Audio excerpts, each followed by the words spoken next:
जो हम खाना खाते हैं, दवाई खाते हैं, वो 7 धातुओं में जाके बनती है। रस, रक्त, मांस, मेद, अस्थि, मज्जा, शुक्र, जो हमारे शरीर को चलाते हैं। 3 दोष हमारे शरीर को चलाते हैं, वात, पित्त, कफ। 5 प्रकार की वायु हमारे शरीर को चलाती है, प्राण, उदान, समान, व्यान और अपान। और 72,000 नाड़ियां हमारे शरीर को चलाती है।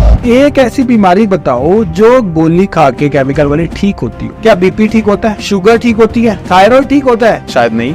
कोई भी ऐसी दवाई मुझे बीमारी बताओ जो वो खा के ठीक हो रही है, लेकिन वही दवाई जाके आपका लीवर फेल करती है, वही दवाई जाके आपकी किडनी फेल करती है, हार्ट में कॉम्प्लिकेशन लेके आती है। ये दवाइयां जो हैं यूरोपियन कंट्रीज में बैंड हैं। आयुर्वेद सबसे पहले इस चीज का ध्यान रखता है कि आप बीमार ही ना पड़ो। दूसरा, जो बीमार है उसको हील करना। क्या कोई ऐसे तरीके हैं जिसके जरिए कि कोई बीमारी ना पड़े? एक छोटा सा सूत्र है, मैं सभी को बताना चाहूंगा। भोजन अंते विषम वारी। भोजन के अंत में विष समान है, वारी यानी कि पानी। हर जगह ना बहुत अलग अलग लिखा हुआ है, तो मैं आयुर्वेद के पॉइंट ऑफ व्यू से जानना चाहूंगा कि कितना पानी सही पानी है। तो हमारे को ये ध्यान रखना है कि हमें किसी भी तरीके की थ्योरी में नहीं फंसना है। एवोकाडो नहीं खाना है। ये 200 रुपए किलो है, ये 500 रुपए किलो। हम तो इतना महंगा खा रहे हैं, फिर हमें क्या है। ये उठने के बाद हमें आराम से, हड़बड़ी में नहीं उठना चाहिए, आराम से उठना चाहिए। और हमेशा राइट करवट लेके उठना चाहिए, लेफ्ट करवट लेके नहीं उठना चाहिए। लेफ्ट साइड हमारा हार्ट होता है। डायबिटीज जिन भी लोगों को अभी शुरू हुई है, बहुत ज्यादा नहीं बढ़ी है, तो वो एक गुड़मार औषधि आती है, गुड़मार आयुर्वेदिक औषधि है, उसका चूर्ण आता है। उसको चूर्ण को आप 1 चम्मच सुबह और 1 चम्मच शाम को लेना शुरू करो।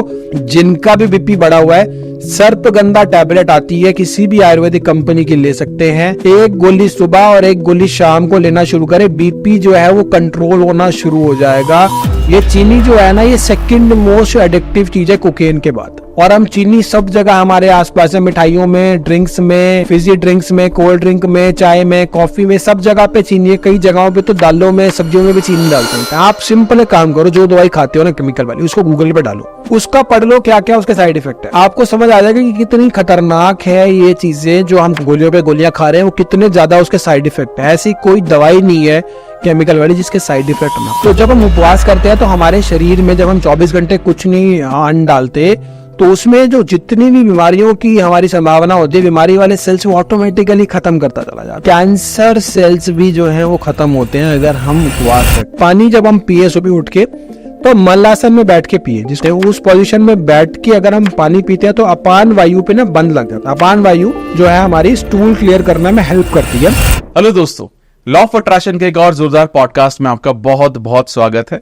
आज का ये पॉडकास्ट एपिसोड बहुत ही खास होने वाला है, क्योंकि बहुत सारे लोगों ने हमें कमेंट करके पूछा था कि क्या हम अपनी लाइफ में आयुर्वेद की हेल्प से अपनी लाइफ को हील कर सकते हैं, जहां पर मेंटल हेल्थ बहुत इंपॉर्टेंट है, उसके साथ साथ फिजिकल हेल्थ भी बहुत ज्यादा इंपॉर्टेंट है। तो क्या कोई ऐसी टेक्निक है, क्या कोई ऐसे तरीके हैं जिसके द्वारा हम इन दोनों के कॉम्बिनेशन से law of attraction, manifestation, positive सोच और आयुर्वेदा को मिलाकर अपने आप को हील कर सकते हैं? तो उसी के बारे में बात करने के लिए हमारे साथ एक एक्सपर्ट है जो कि कर्मा आयुर्वेदा पर काम कर रहे हैं। उनका ब्रांड का नाम है ये, जहां पर वो किडनी स्पेशलिस्ट है। किडनी से रिलेटेड बहुत सारी बीमारियों को रिकवर करने में बहुत ज्यादा हेल्प करता है। और आज वो शेयर करने वाले हैं कि कैसे आयुर्वेद कहीं ना कहीं मेंटल हेल्थ, अपने माइंडसेट को लेकर या प्लेसिबो के कॉम्बिनेशन को लेकर और आयुर्वेद के कॉम्बिनेशन को लेकर हम अपनी लाइफ को कैसे हील कर सकते हैं, अलग अलग बीमारियों को कैसे डीपली हील किया जा सकता है। तो डॉक्टर पुनीत, आपका बहुत बहुत स्वागत है। Thank you so much. तो मैं बहुत एक्साइटेड हूं, क्योंकि हमें बहुत सारे लोगों के कमेंट आए और उन्होंने ये पूछा कि क्या आप आयुर्वेद को फॉलो करते हो या इंग्लिश मेडिसिन को, क्या होम्योपैथी को, बहुत सारे लोग पूछा। और एक कमेंट बहुत दिनों से लगातार आ रहा था कि क्या आप किसी आयुर्वेद के डॉक्टर को बुला सकते हैं। तो फाइनली जिन्होंने कमेंट किए थे उन सभी लोगों के लिए एक मैनिफेस्टेशन काम कर गई। आज हमारे साथ डॉक्टर है। तो सर, आपका एक तो पहले बहुत बहुत स्वागत है जी। थैंक यू जी। हमारे पूरे चैनल पर पहली बार हम किसी आयुर्वेदिक डॉक्टर से बात करने वाले हैं, जहां पर हम ये जानना चाहेंगे कि आयुर्वेद कैसे बाकी जो ट्रीटमेंट है, चाहे वो होम्योपैथ हो, चाहे वो एलोपैथी हो, इंग्लिश मेडिसिन हैं, कैसे इससे बहुत ज्यादा अलग है। क्योंकि कुछ लोगों का ना बहुत सारे मिथ है, बट क्योंकि आप खुद इसमें मेडिसिन में बहुत वक्त से हैं, तो आपका क्या थॉट है कि how important Ayurveda is in today's time? देखिए, सबसे पहले तो मैं ये बताना चाहूंगा कि हेल्थ जो होती है ना, हेल्थ की परिभाषा क्या है। लोग समझते हैं जी बिल्कुल उनको शरीर में बिल्कुल ठीक है तो वो हेल्दी है। हेल्थ की परिभाषा WHO के अनुसार health is a complete wellbeing physically, mentally, socially and spiritually. तो 4 एस्पेक्ट है हेल्थ के। हम जनरली सोचते हैं हम फिजिकली फिट है तो हम फिट है, बट मेंटल हेल्थ भी इतनी इंपॉर्टेंट है, सोशल हेल्थ भी उतनी इंपॉर्टेंट है और स्पिरिचुअल हेल्थ भी उतनी इंपॉर्टेंट है। ये चारों हमने एस्पेक्ट्स बताए, चारों एस्पेक्ट्स आज से कई हजार साल पहले आयुर्वेद में लिखे गए। WHO में धीरे धीरे करके ये एडिशन हुआ है। पहले फिजिकल था, फिर मेंटल, फिर सोशल, फिर स्पिरिचुअल।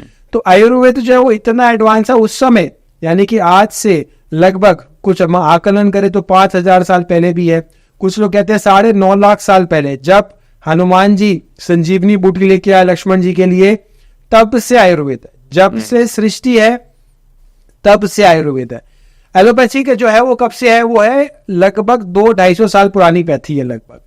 अगर हम टाइम टेस्टेड मेडिसिन है आयुर्वेद इतनी पुरानी है, इतने समय से समय की कसौटी पर खरी उतर रही है टाइम टेस्टेड मेडिसिन। तो एक आपने कहावत सुनी है ना कि बहुत से एक डिटर्जेंट है पॉपुलर, उसका एक लाइन है कि आप पहले इस्तेमाल करें फिर विश्वास करें। लेकिन आयुर्वेद में ना ये उल्टा है, पहले आप विश्वास करें और फिर उसे इस्तेमाल करें। क्योंकि जैसे आप कहते हो ना कि पहले विश्वास होना चाहिए, सब होना चाहिए, तो ये बहुत जरूरी है आयुर्वेद में भी। अगर हम दवाई को विश्वास से लेते हैं तो उसका मल्टीप्लीकेशन 100 टाइम ज्यादा वो अच्छी हमारे लिए रहती है, 100 टाइम ज्यादा इफेक्ट आते हैं उस दवाई के एज कम्पेयर टू हम ले रहे हैं जी हमें सिर्फ खाना है। Same goes for anything, whatever we are taking in, हम जो भी खा रहे हैं अगर हम उसको चाहते हैं वो हमारे शरीर को लगे तो हमें विश्वास से खाना, मन से खाना है। बेमन तो खाना भी हमारे को असर नहीं करता, फायदा नहीं करता। जो हम खाना खाते हैं, दवाई खाते हैं, वो 7 धातुओं में जाके बनती है। रस, रक्त, मांस, मेद, अस्थि, मज्जा, शुक्र, जो हमारे शरीर को चलाते हैं। 3 दोष हमारे शरीर को चलाते हैं, वात, पित्त, कफ। 5 प्रकार की वायु हमारे शरीर को चलाती है, प्राण, उदान, समान, व्यान और अपान। और 72,000 नाड़ियां हमारे शरीर को चलाती हैं। तो बहुत जरूरी है कि इन सब के लिए हम जब भी खाएं पूरे मन को एकाग्र करके और खाने में पूरी श्रद्धा भाव से खाओ। और जब खाना खा रहे हो तो दूसरा कोई काम नहीं करे, वो साथ में मोबाइल चल रहा है। मैं देखता हूँ बच्चों को क्या करते, बच्चों के आगे मोबाइल स्क्रीन रख देते हैं और बच्चे खाना खा रहे हैं ताकि बच्चे डिस्टर्ब ना हो और हमें डिस्टर्ब ना करें। बहुत ही खराब चलन है, बहुत ही बेकार चलन है कि आपने बच्चे को मोबाइल दे दिया और खाना भी खा रहे हैं और आप खुद दूसरे मोबाइल देख रहे हैं बैठ के। तो हम कहाँ जा रहे हैं, हमारे शरीर में बीमारियां लगेंगी ही लगेंगी। हम जो खा रहे हैं, मैं देखता हूँ वॉशरूम में भी लोग फोन लेके जा रहे हैं, जहां पे जा रहे हैं फोन उनके हाथ में। जब आप वॉशरूम में फोन लेके जाते हो तो आपका, क्योंकि हम लॉ ऑफ अट्रैक्शन के बारे में बात कर रहे हैं, हमारा वहां पे काम होता है हमारा पेट जो है वो साफ हो, हमारे को पॉटी प्रॉपर आए। लेकिन जब आप फोन में आप ध्यान लगा के बैठे हुए हो और फोन में आपका ध्यान है और आप एक्सपेक्ट कर रहे हो आपका पेट ठीक रहे, प्रॉपर साफ हो, तो वो कभी जिंदगी में नहीं होगा। मेरे से लिख के ले लो। फोन हमारे शरीर के लिए सबसे बड़ी पैथोलॉजी है। अगर कोई सबसे बड़ी बीमारी है, हम जो चिपका के बैठे हुए हैं, वो फोन है।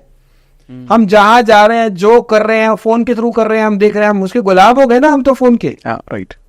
हम तो उसके मतलब ना चाहते हुए और अनजाने में भी we are addicted to the phone. Correct. हम अपनी बॉडी पे तो ध्यान दे ही नहीं पा रहे। हम यहाँ तक उसके हो गए कि हम जहां पे भी जा रहे हैं हम फोन के आगे पीछे ही हो रहे। ये आई थिंक आप सही बोल रहे हो कि जब हम मैनिफेस्टेशन में या पॉजिटिविटी या फोकस की बात करते हैं, अगर मल्टीटास्क करेंगे, वॉशरूम में ही हो चाहे वो, तो आई थिंक वो कुछ भी चीज सही से नहीं होगी। और जैसा आपने कहा कि फोन इतना बड़ा एडिक्शन बनता जा रहा है कि शायद बहुत बड़ा कारण है कि क्योंकि कहीं ना कहीं बहुत सारा जो माइंडसेट है, जो कंजप्शन हम कर रहे हैं, वो कंटेंट जो हम ले रहे हैं उससे अपने माइंड को फीड कर रहे हैं अलग अलग तरीके से। देखिए दुनिया जो है ना वो गोल है, आयुर्वेद से शुरू हुई थी और आयुर्वेद की तरफ ही लोग आते चले जा रहे हैं। बस ये है कि आप देखते हैं हम क्या करते हैं, हम जनरली फॉलो करते हैं वेस्ट को। वहां पे क्या हो रहा है आज की डेट में, सब योगा की तरफ आ रहे हैं। बहुत से लोग एंटीबायोटिक खा खा के परेशान है and they are coming towards Ayurveda. लेकिन हमारी अपनी ही पैथी है, हमारी अपनी ही संस्कृति, हम उसे भूलते चले जा रहे हैं। स्वामी विवेकानंद जी को भी तभी पहचान ज्यादा मिली थी जब उनको वेस्ट में पहचान मिली थी। बड़ा दुर्भाग्य है, कोई हमारे लिए अच्छी बात नहीं है। हम अपनी चीजों को भूलते जा रहे हैं। हमारे घरों में यूज होती है छोटी सी चीज हल्दी। हल्दी का प्रयोग हम कितने हजारों वर्षों से करते आ रहे हैं। हम उसे स्पाइसेस की फॉर्म में यूज करते हैं, लेकिन वो बहुत अच्छी औषधि है। एंटी इन्फेक्शियस है, हमारे लिए एंटीबायोटिक का भी काम करती है। बहुत सारे प्रॉपर्टी उसके गुण ऐसे है कि हमारे शरीर को स्वस्थ रखने में बहुत ज्यादा सहायक रहती है। लेकिन आज हम इस चीज को भूल गए और अमेरिका जो है हल्दी को पेटेंट करने में लगा हुआ है। और जिस समय वहां पे यहाँ पे पेटेंट हो गई तो हल्दी इतनी आसानी से उपलब्ध नहीं होगी, मुश्किल होगी हमें। तो हम अपनी चीजों को भूल के केमिकल वाली दवाइयों की तरफ जा रहे हैं। चाइना में अगर कोई बीमार होता है ना, वो पहले जाता है चाइनीज मेडिसिन लेता है, अगर उसे बेनिफिट नहीं होता तब वो केमिकल वाली दवाइयों की तरफ जाता है। हमारे यहाँ पे उल्टा ही सा पहले हम जाते हैं केमिकल वाली दवाइयों पे, साइड इफेक्ट वाली दवाइयों पे। जब वहां पे रिलीफ नहीं मिलता, वो डॉक्टर कहता है अब तेरा कुछ नहीं हो सकता, तू जा कुछ और देख अपना। तब जाके वो कहता है चलो आयुर्वेद की तरफ चले। मतलब ऐसी स्टेज पर आते हैं बहुत सी बार पेशेंट की उस समय पर रिकवरी भी बहुत मुश्किल होती है। अगर वही पेशेंट पहले की स्टेज पर आए तो कितना ज्यादा बेनिफिट हो सकता है पेशेंट। ये कोई एक मतलब हम अपनी चीज पे विश्वास हमें कम होता चला जा रहा है, जबकि हमारी संस्कृति बहुत ज्यादा रिच है। हमारे देश के अंदर लगभग मेरे हिसाब से 10-12 दिन ऐसे होते हैं जब सूरज नहीं होता। 16 क्लाइमेटिक जोन है, 6 ऋतुएं हैं। इतने एबंडेंस में हमारे पास चीजें उपलब्ध हैं कि हमें किसी केमिकल वाली औषधि की जरूरत नहीं है। सूर्य का प्रकाश जब हमारे यहाँ पे होता है तो कितनी सारी जड़ी बूटियां उगती हैं। वहां पे वो पॉसिबल ही नहीं, क्योंकि सूर्य का प्रकाश ही नहीं होता। -20, -30, कई कई जगह पे -50 तक भी टेम्परेचर होता। तो वो केमिकल वाली औषधियां उनकी मजबूरी की दे, हमारी मजबूरी नहीं है कोई कि हम केमिकल वाली औषधियों का प्रयोग करें। हम जो है हमारे पास जड़ी बूटियां इतनी एम्पल में उपलब्ध है कि हम उन्हीं से ठीक हो सकते हैं। लेकिन एक चीज मुझे बताइए, जो ये मिथ है, तो सबसे पहले इसी के बारे में बात कर लेते हैं। जैसे मैं बताता हूँ, जैसे जितना मैंने सुना अब तक, जब से छोटे थे तब से मैं ये सुन रहा था कि यार देखो जल्दी रिलीफ चाहिए ना तो इंग्लिश मेडिसिन लो, एलोपैथी लो, और अगर कहीं से कुछ नहीं चल रहा है तो आखिरी है आयुर्वेद। लेकिन आयुर्वेद में टाइम लगता है, ऐसा नहीं कि इतनी जल्दी असर पड़ेगा। और इस टाइम को माइंड में रखते हुए लोग इस ट्रीटमेंट को ना सबसे आखिरी रास्ता समझते हैं। क्या ये एक्चुअली में मिथ सही है? तो आपने बताया कि अमित की हमें अगर जल्दी ठीक होना है तो हमें केमिकल वाली दवाइयां लेनी है और काम शुरू करना है। अब आप मुझे एक चीज और बताओ, एक ऐसी बीमारी बताओ जो गोली खा के केमिकल वाली ठीक होती हो। क्या बीपी ठीक होता है? जिंदगी भर खाते हैं लोग। शुगर ठीक होती है? नहीं। थायराइड ठीक होता है? शायद नहीं। कोई भी ऐसी दवाई मुझे बीमारी बताओ जो वो खा के ठीक हो रही है। आप डॉक्टर के पास जाते हो, हॉस्पिटल में जाते हो, ठीक होने जाते हो, वहां पे आप वहां पे जाके उनके परमानेंट पेशेंट बन जाते हो। आप दवाई ले जा रहे हो, जिंदगी भर ले जा रहे हो। डायबिटीज की दवाई ली आपने टैबलेट लेना शुरू किया, धीरे धीरे आपकी डोज बढ़ गई।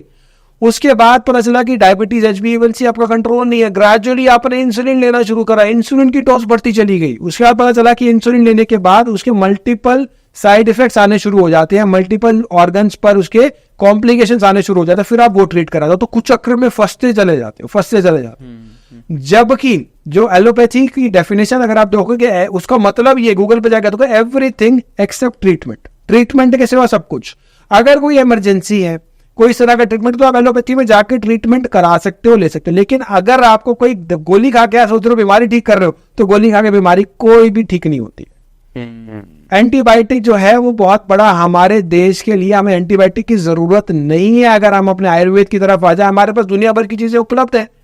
हमें एंटीबायोटिक खा के बैक्टीरिया को अपने शरीर के मारने की जरूरत नहीं है। जो गुड बैक्टीरिया होते हैं हमारे गट में, वो एंटीबायोटिक खा के मर जाते हैं। हाँ। उसके बाद दुनिया भर की प्रॉब्लम्स आनी शुरू होती है, पेट अपसेट होते हैं, बहुत से पेशेंट आते हैं एंटीबायोटिक। अमेरिका में एंटीबायोटिक खा के लोग परेशान है। They are coming towards holistic treatment, they are coming towards Ayurvedic treatment, towards other pathies. तो ये समझने वाली बात है कि आयुर्वेद में जड़ पे काम होता है, रूट पे काम होता है। आपकी जो बीमारी है वो अगर आप डायबिटीज जो है वहीं पे आयुर्वेद से ठीक कर लोगे तो आप इंसुलिन पे नहीं जाओगे ना। आप इंसुलिन पे नहीं जाओगे, आपकी मल्टीपल, आपके लीवर, किडनी, हार्ट, सब चीजों में प्रॉब्लम नहीं आएगी, वहां पे कॉम्प्लिकेशन नहीं आएगी। तो ये समझना जरूरी कि बीमारी को जड़ से ठीक करना है या परमानेंट पेशेंट बनना है। ये बहुत बड़ी चीज। दूसरा, अगर हम सर्जरी की बात करें, अगर कोई बहुत ज्यादा कॉम्प्लिकेशन, तो वहां जाके आप ट्रीटमेंट ले सकते हैं, इमरजेंसी ट्रीटमेंट तो आप जरूर लीजिए। लेकिन आज के समय में भी फादर ऑफ प्लास्टिक सर्जरी जो है वो आचार्य सुश्रुत है।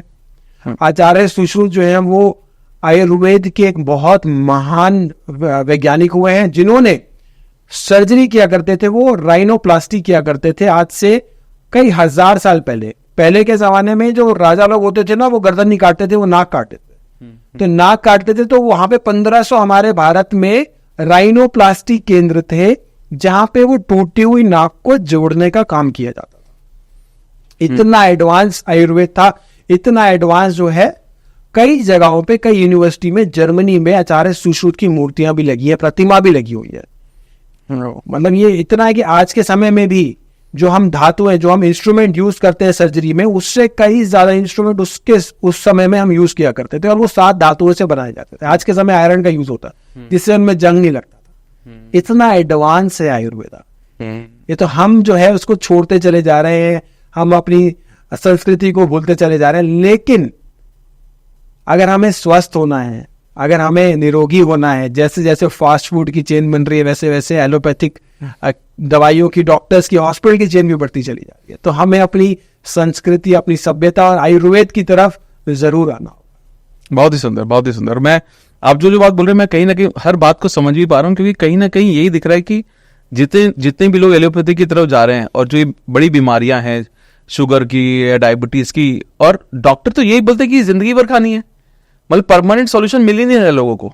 लेकिन फिर भी लोग वो क्विक सॉल्यूशन के चक्कर में वो उस तरफ जाते हैं, और आयुर्वेद की तरफ जाना चाहते ही नहीं है। और वो मतलब ओके, ये और मुझे लगता है बहुत बड़ा मेंटल ब्लॉक है, बहुत बड़ा मेंटल ब्लॉक है। ओके, आप समझ सकते हो मेंटल ब्लॉक है। लेकिन आपने बहुत सारी बार देखा होगा, पेशेंट को घुटने में दर्द हुआ या उसको सर में दर्द हुआ, उसने दर्द की गोली खाई, दर्द की गोली खा के उसने टेम्पररी दर्द को सप्रेस कर दिया। हाँ, उसके कारण उसका तो लीवर में, किडनी में और सब 10 जगह पे कॉम्प्लिकेशन आएगा उस गोली का, उसके बारे में नहीं सोच रहे। हाँ, हो सकता है उसके कई साल बाद उसे कोई प्रॉब्लम आए, या कुछ टाइम के बाद प्रॉब्लम आए, तब उसे ध्यान भी नहीं आएगा ये प्रॉब्लम किस वजह से आई है। कहेगा मेरा तो खाना पीना ठीक था, मेरा तो सब कुछ ठीक था। लेकिन इतनी सारी दवाइयां, बैंड दवाइयां जो बाहर के देशों में बैंड है, वो यहाँ पे खुलेआम OTC एज अ यूज होती है दवाइयां, केमिकल वाली दवाइयां, जिनके भर भर के नुकसान होते हैं। ऐसी कौन कौन सी मेडिसिन है जो आपको पता है? कॉमन आपने दवाई देखी होगी, निमोस्लाइड, एक नीले रंग की गोली आती है, वो बड़ी कॉमनली मिलती है। बुखार के पेशेंट खाते हैं, और स्पेशली जो इंटीरियर्स में है ना, वो दवाइयां लेते हैं और वो खाते हैं, और बुखार उसे खाते ही उतर जाता है। एक गोली खाई, आपको कितना मर्जी बुखार उतर जाएगा उससे। लेकिन वही दवाई जाके आपका लीवर फेल करती है, वही दवाई जाके आपकी किडनी फेल करती है, हार्ट में कॉम्प्लिकेशन लेके आती है। ये दवाइयां जो हैं यूरोपियन कंट्रीज में बैंड हैं, अमेरिका में बैंड है, जो यहाँ पे खुलेआम डॉक्टर्स भी प्रिस्क्राइब कर रहे हैं, पेशेंट भी बहुत सी बार अनजाने में ले रहे हैं। नीले रंग की गोली खाई और बुखार जो है वो छूमंतर। तो ये छूमंतर करने वाली जो गोलियां होती है ना, जो जल्दी जल्दी वाला कह रहे हो आप, जो जल्दी से ठीक हो गई, ये छूमंतर करने वाली गोलियां साइड इफेक्ट शरीर में छोड़ के जाएंगी ही जाएंगी, जो एकदम से आपकी ठीक कर देता है। माय गॉड, तो लोग, मेरे को लगता है वो नहीं सोच पा रहे हैं। Okay, great. मेरे लिए बहुत कुछ है शायद आज के पॉडकास्ट में। मुझे सर एक चीज बताइए, जैसे आयुर्वेद में ना, आई थिंक आप भी बात करते हैं इस बारे में, और कई जगह मैंने इसके बारे में पढ़ा भी है कि आयुर्वेद इस माइंड बॉडी कनेक्शन के बारे में बहुत बात करता है, कि हमारा जो मन है वो आयुर्वेद के साथ जब मिल जाए तो हम अपनी बॉडी को बहुत अच्छे से हील कर पाते हैं। और हम लॉ ऑफ अट्रैक्शन में हम इसी के बारे में बात करते हैं, चाहे वो हम प्लेसिबो इफेक्ट के नाम से बात कर लें, चाहे हम उसको अपने फेथ के अकॉर्डिंग बात कर लें, जो आपने शुरू में भी बोला। तो आपको क्या लगता है, ये हमारा जो मन है ये कितना इंपॉर्टेंट है एक हीलिंग प्रोसेस के लिए? देखिए, बहुत सिंपल सी बात है। हमारी जो साइकोलॉजी है, जो हम सोचते हैं, वो हमारी फिजियोलॉजी को कंट्रोल करता है। Physiology is something which releases our hormones. अगर हमारा मूड अच्छा होता है ना, तो हमारी बॉडी भी हिसाब से हैप्पी रहती है, एक्साइटेड रहती है, फुल ऑफ एनर्जी रहती है। अगर हमारा मूड खराब होता है तो बॉडी भी जो थोड़ी डल हो जाती है, डिफेंसिव मोड में आ जाती है। ये एक कॉमन सी बात है अगर हमारे को बॉडी को कंट्रोल करना है। तो Ayurveda doesn't believe in organ based approach. Ayurveda का क्या सिद्धांत है कि हम सारे शरीर को होलिस्टिक अप्रोच लेके चलते हैं, जहां पे अगर आपको बहुत सारी बीमारियों के मैंने साइड इफेक्ट बताए, लेकिन आयुर्वेद की दवाइयों के साइड बेनिफिट होते हैं। Okay. अगर आप कोई एक दवाई ले रहे हो तो उसको आपकी सिर्फ एक पर्टिकुलर जगह पे असर नहीं करेगा, हो सकता है आपके माइंड पे भी जाके असर करे, बॉडी के डिफरेंट ऑर्गन्स पे भी जाके असर करे। तो माइंड बॉडी को हम एज अ सिंगल एंटिटी लेके चलते हैं। We take it as one entity और हम उसी को हील करने की प्रयास करते हैं। ध्यान जो है वो योग में भी बताया गया है। तो ये सारी चीजें जो है वो हम इकट्ठे लेके चलते हैं, साथ में लेके चलते हैं। जहां पे हम मेडिसिन, डाइट, योग, मेडिटेशन, एक्यूप्रेशर, इस सब चीजों का सिनर्जी में जब काम होता है तो पूरी बॉडी हील करना शुरू करती है। दुनिया भर के लोग एंटी डिप्रेसेंट खा रहे हैं आज की डेट में, बीमार हैं, सोने उठने का समय खराब है, खाना, लोगों को 10-20 करोड़ लोग ऐसे हैं जिनको खाना डाइजेस्ट नहीं होता हमारे देश में, 10-12 करोड़ लोगों को डायबिटीज है, इतने ही लोगों को लगभग ब्लड प्रेशर की समस्या है। मुझे ऐसा लगता है कि 5 में से 4, 4.5 जो लोग हैं वो बीमार हैं। 10 में से 9 लोग जो है आज के समय में बीमार हैं। जबकि अगर हम पीछे चले जाएं, लगभग 500-700 साल पहले चले जाएं, तो बीमारियां काफी कम हुआ करती थी, लोग शतायु हुआ करते थे, 100 वर्ष की आयु हुआ करती। करेक्ट। कुछ और पीछे चले जाएं, चरक सुश्रुत के काल में चले जाएं, तो बीमारियां क्या होती हैं सोचना पड़ेगा। वातावरण इतना स्वच्छ था, हमारे आसपास बीमारियां टिकती ही नहीं थी। तो ऐसा क्या हुआ कि बीमारियां बहुत तेजी से बढ़ती चली जा रही हैं आज के समय में? ऐसी क्या दिक्कत आई कि बीमारियां जो है वो इतनी ज्यादा हो गई कि हर दूसरा आदमी, हर आदमी को कुछ ना कुछ छोटी बड़ी बीमारी है। कलयुग है।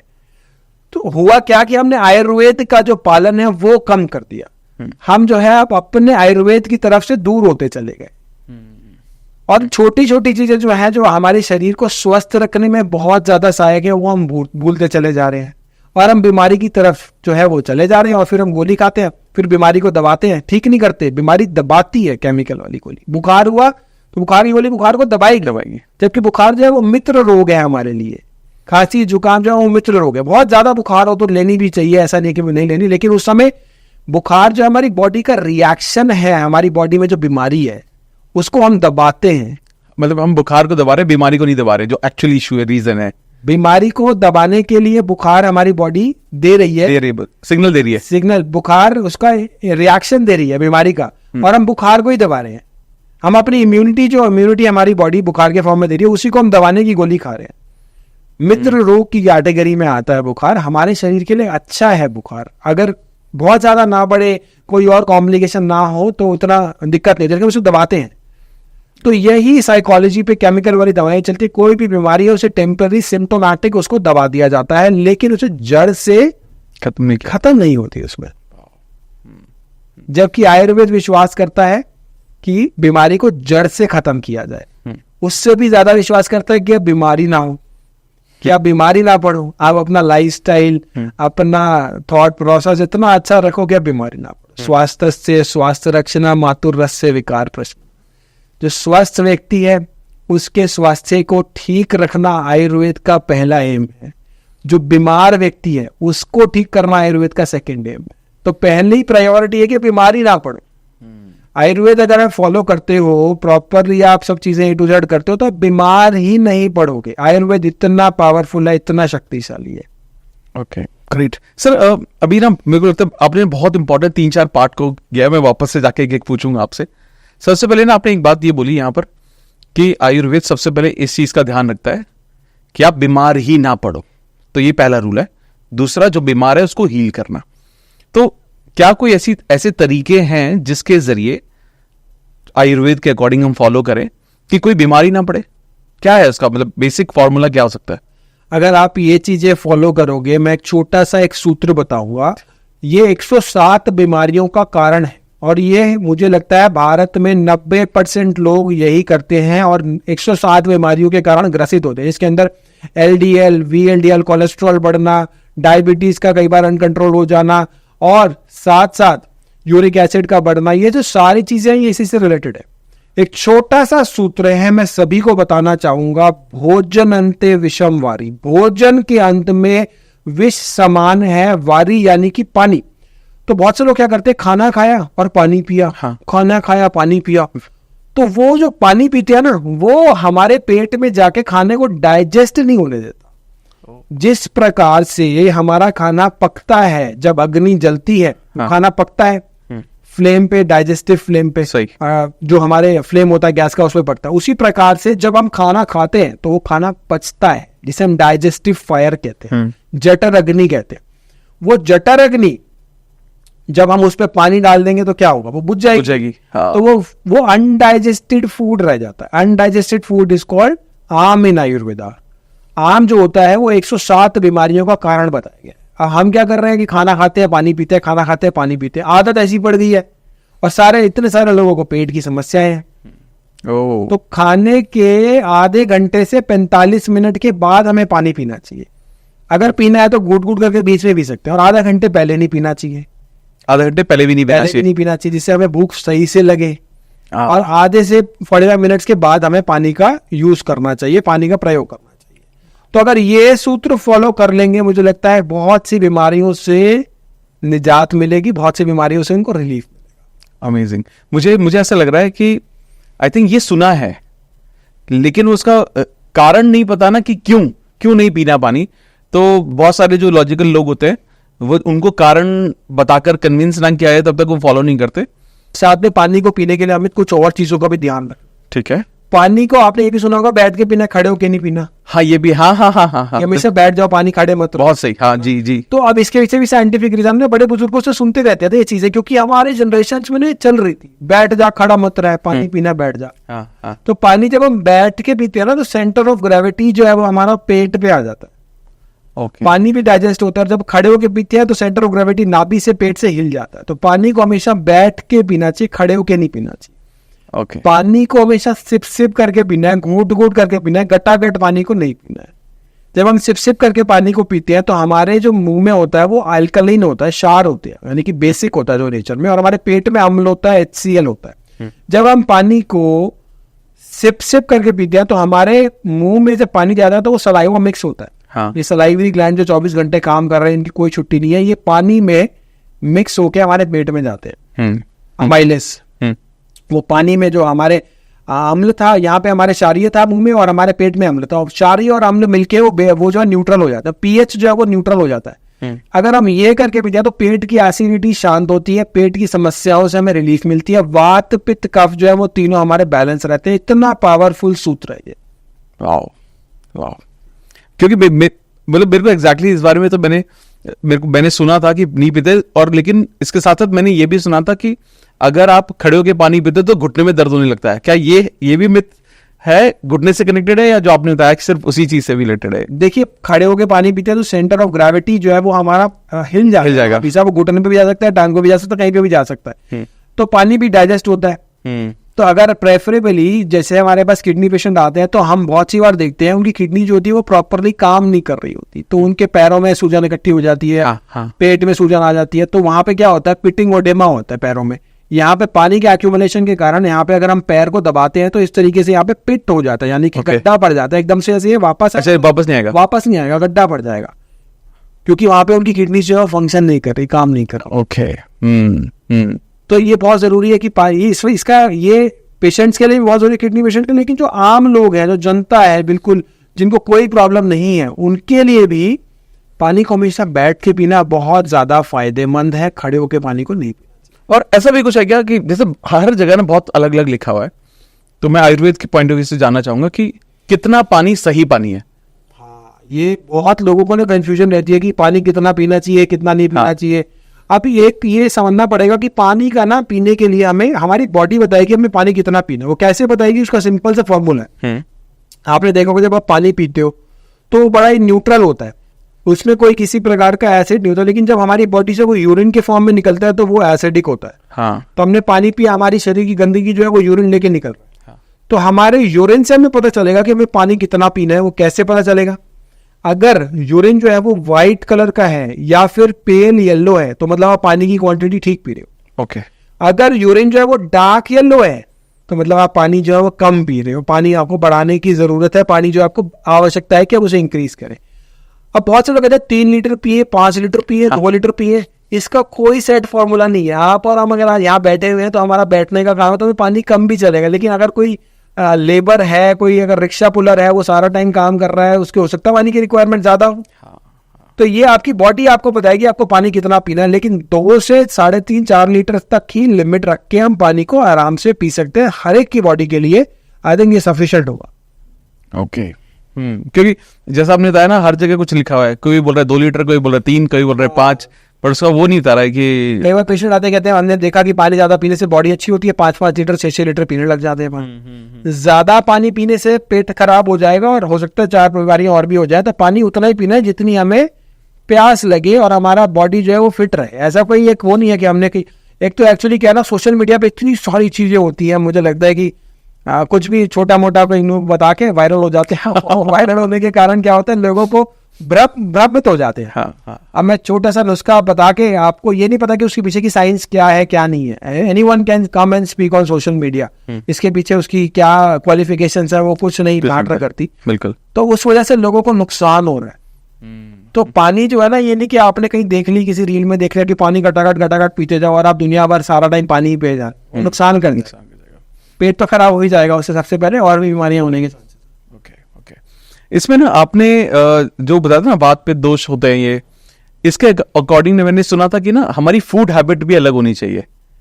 तो ये इसको जाना कैसा जाए कि मेरे को क्या मेरी बॉडी के लिए क्या सही खाना है और क्या सही खाना नहीं है?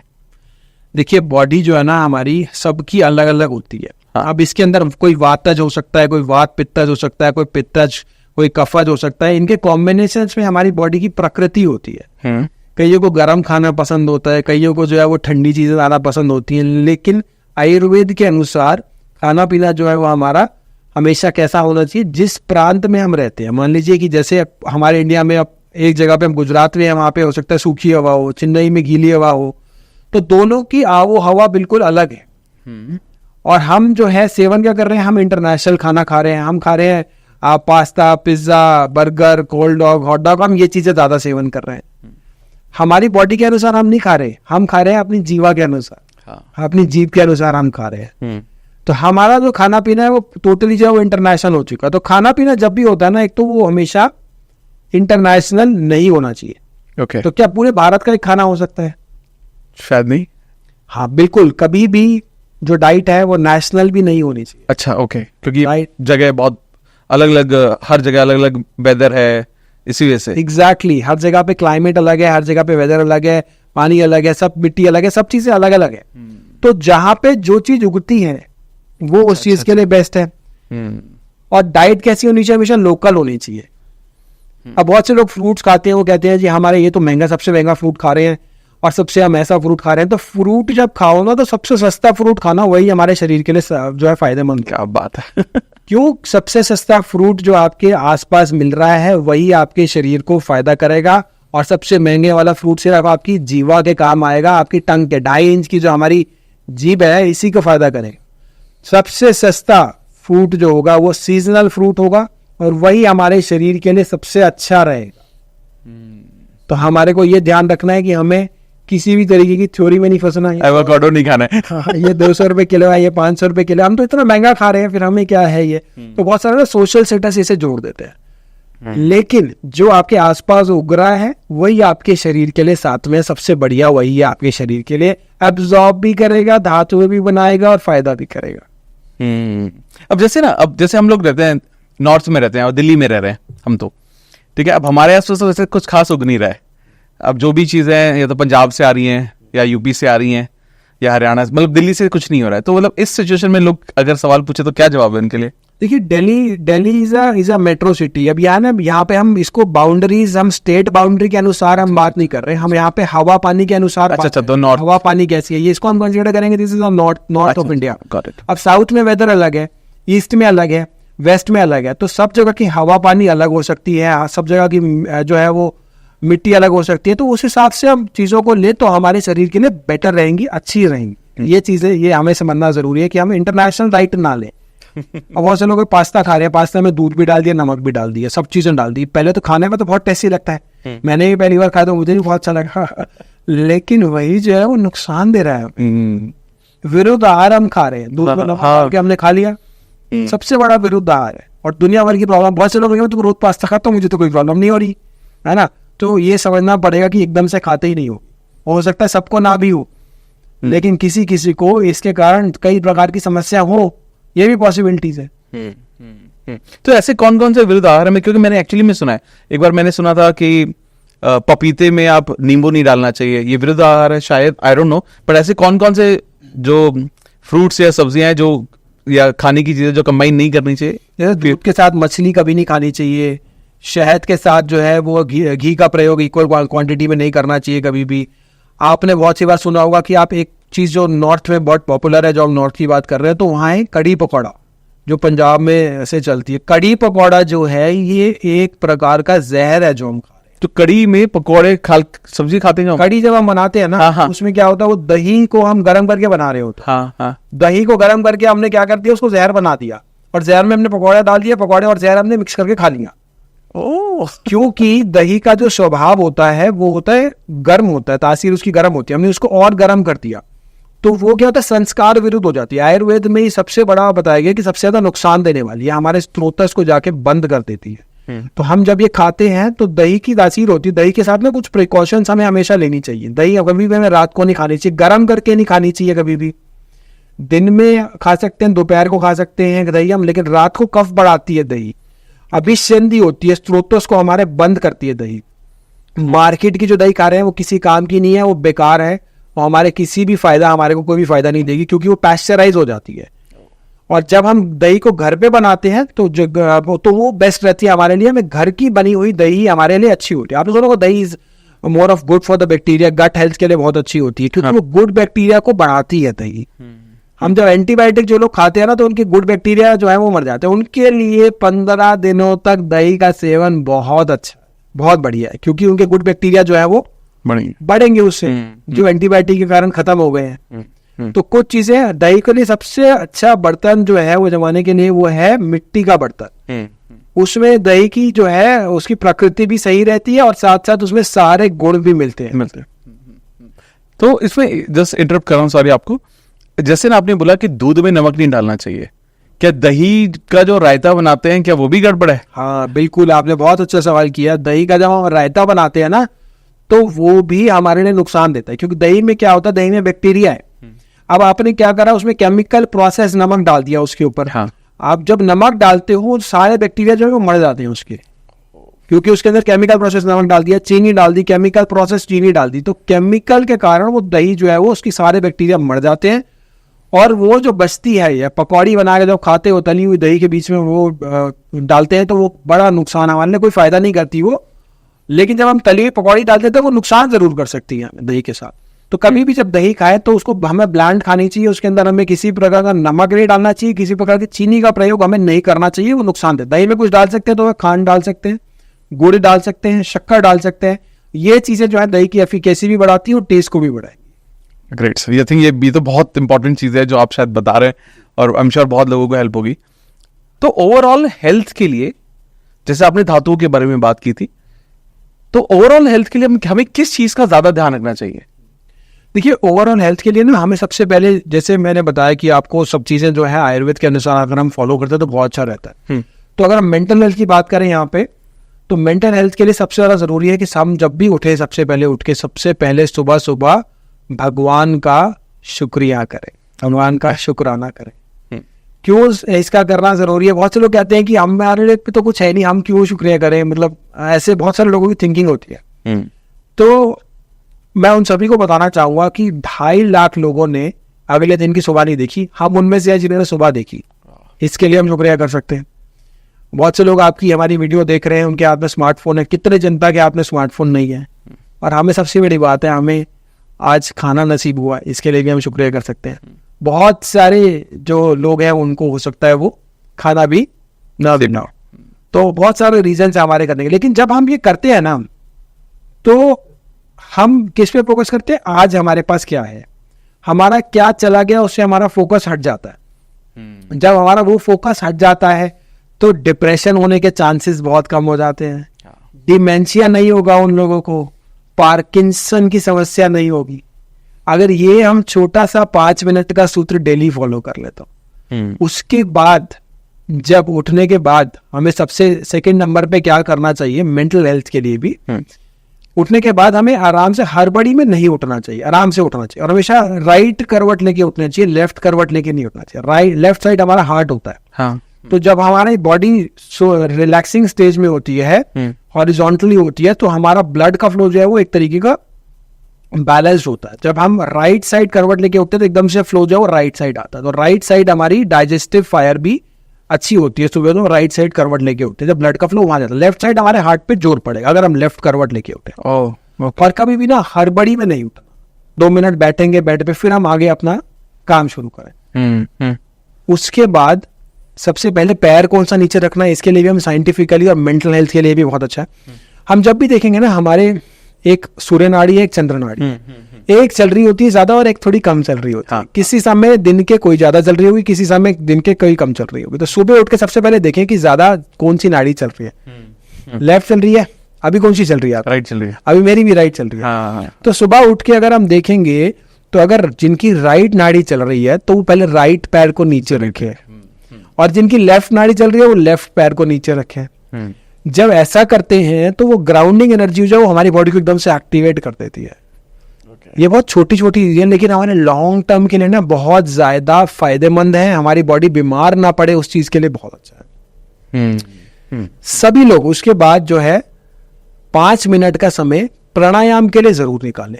बहुत से लोग कहते हैं हम तो एक्सरसाइज कर लेते हैं, हम प्राणायाम नहीं करेंगे। एक्सरसाइज यानी कि जिमिंग में और प्राणायाम में बहुत अंतर है दोनों में। जिमिंग जो है वो मसल्स के लिए बहुत अच्छी है, तो हमारी मसल्स हेल्दी रहती है, हमारे जो है बॉडी वेट मेंटेन रहता है। लेकिन जब हम प्राणायाम करते हैं वो हमारे इंटरनल ऑर्गन्स के लिए बहुत अच्छा है।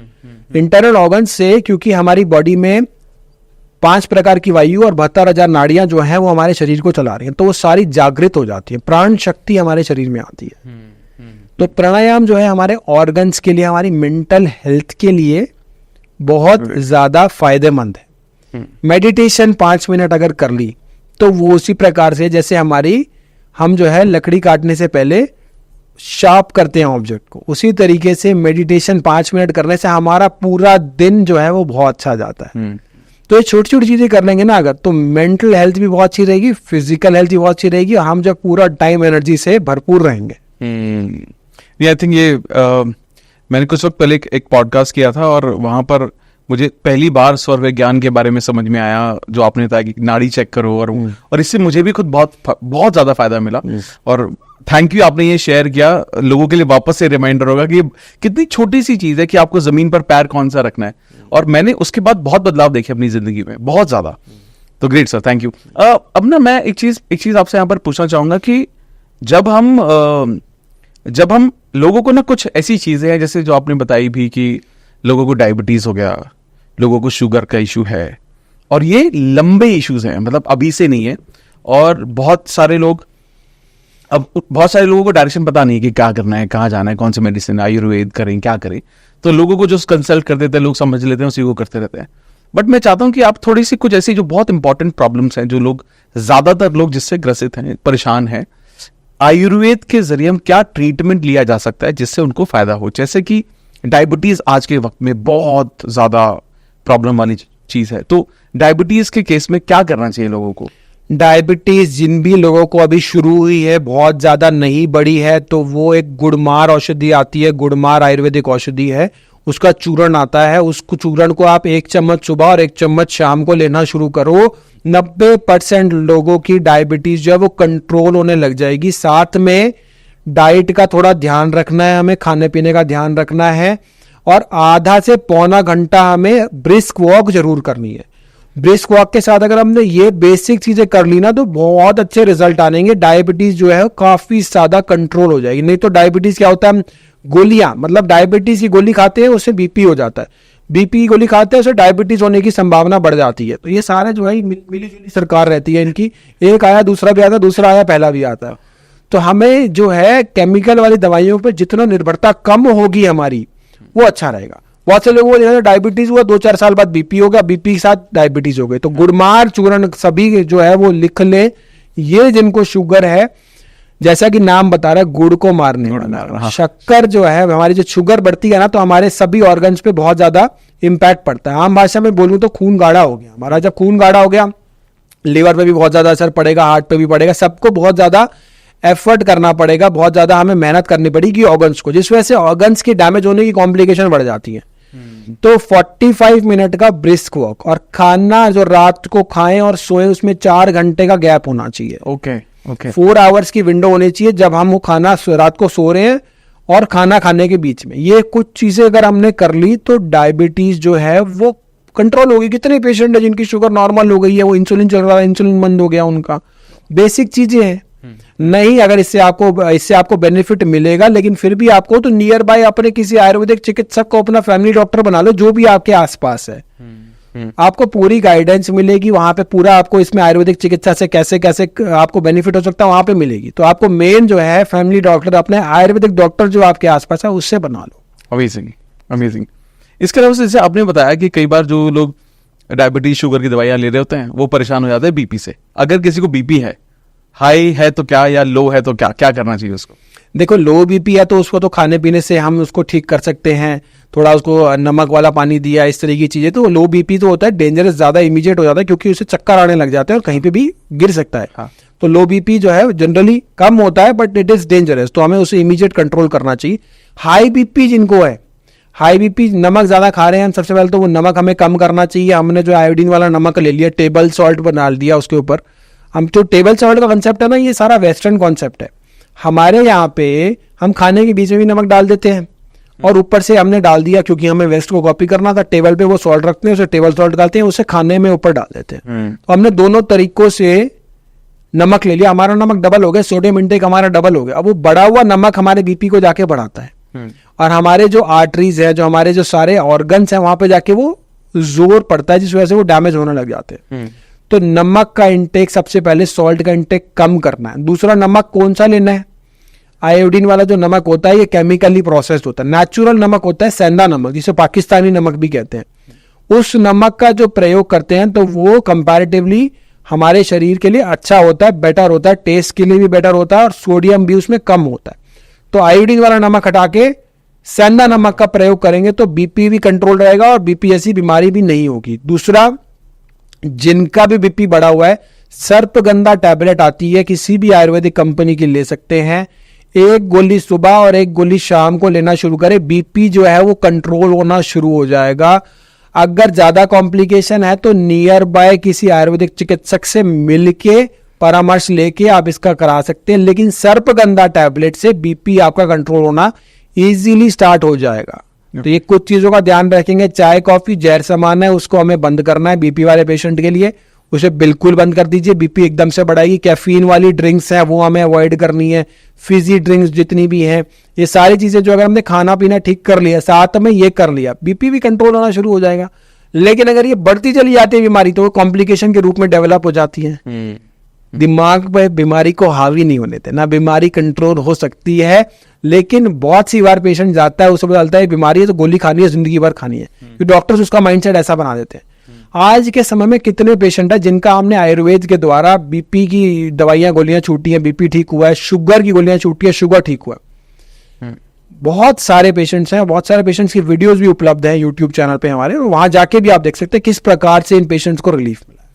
आपने ना जो ये टेबल सॉल्ट के बारे में बात की, जो मैंने सुना है, मैंने ये सुना है कि आप खाने में नमक डाल दो लेकिन ऊपर से नमक नहीं डालना चाहिए। ये कुछ इसका साइंस है क्या? ऊपर से नहीं डालना चाहिए, पहले जितना डाला हुआ है उतना ही रहना चाहिए, इसका क्या साइंस है? देखिए क्या होता था ना, पहले हमारे यहाँ पे ना हम सिर्फ खाने में ही नमक डालते थे। हाँ। पहले हम ऊपर से नहीं डालते थे। ठीक है। और जो वेस्ट में होता था ना वो खाने में नहीं डालते, वो ऊपर से डालते, सिर्फ ऊपर से डालते, सिर्फ ऊपर से डालते हैं। तो हमने जब ये देखा कि हम खाने में भी डाल रहे हैं नमक, हमने वेस्ट को कॉपी भी कर लिया और हमने ऊपर से भी डाल दिया, तो नमक जो हो गया वो डबल हो गया। अच्छा, सोडियम बढ़ गया।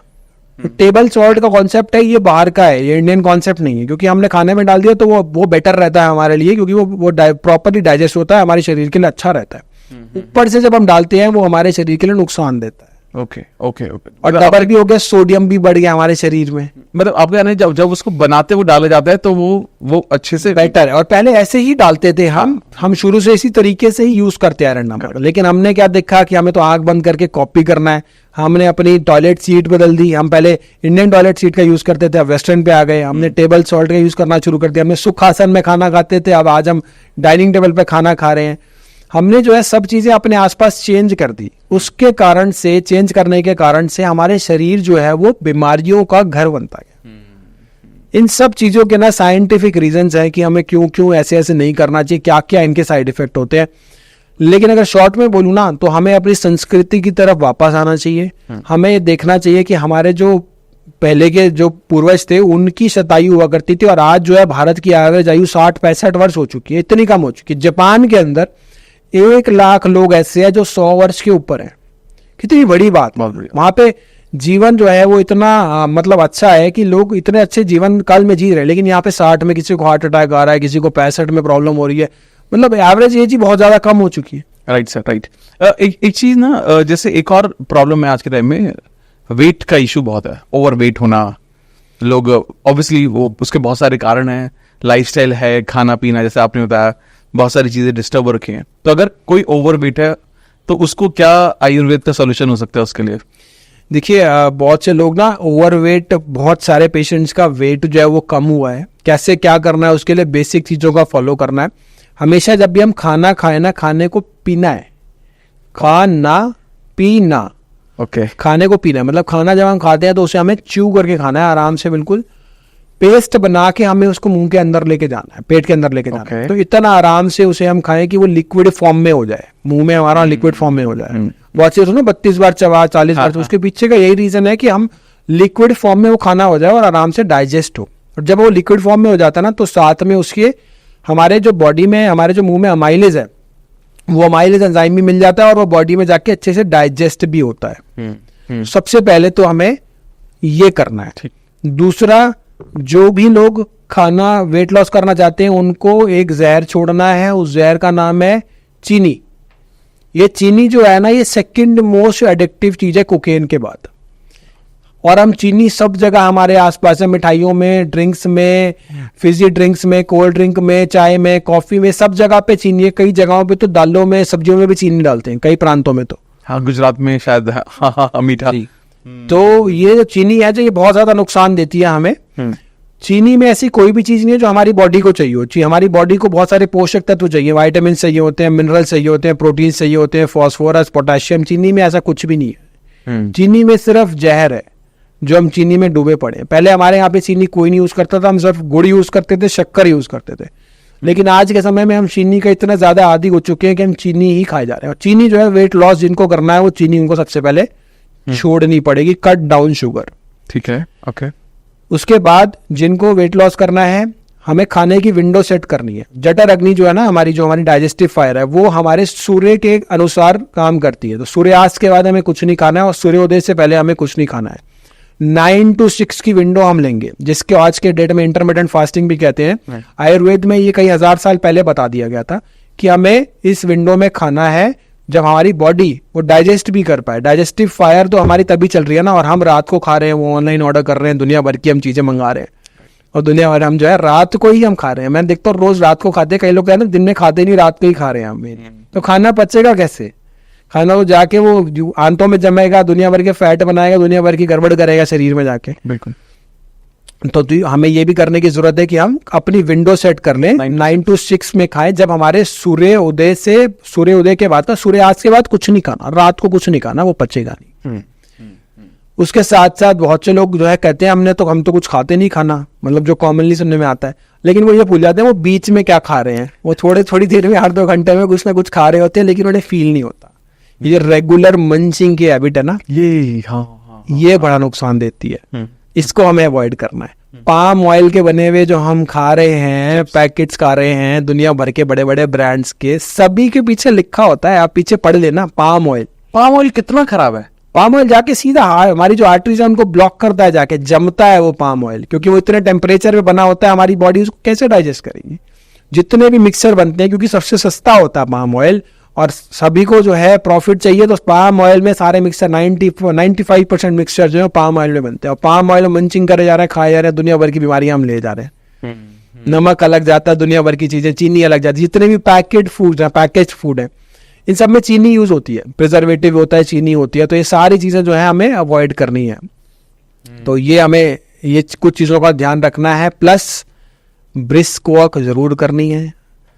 हमें वॉक करने हमारे शरीर के लिए बहुत अच्छी है। अगर हो सके तो कार्डियक एक्सरसाइज भी शुरू करें। जिनको वेट लॉस करना है उनको एटलीस्ट 30 मिनट्स की ब्रिस्क वॉक बहुत जरूरी है। वेट लॉस के अलावा शरीर के लिए भी बहुत अच्छी है वो।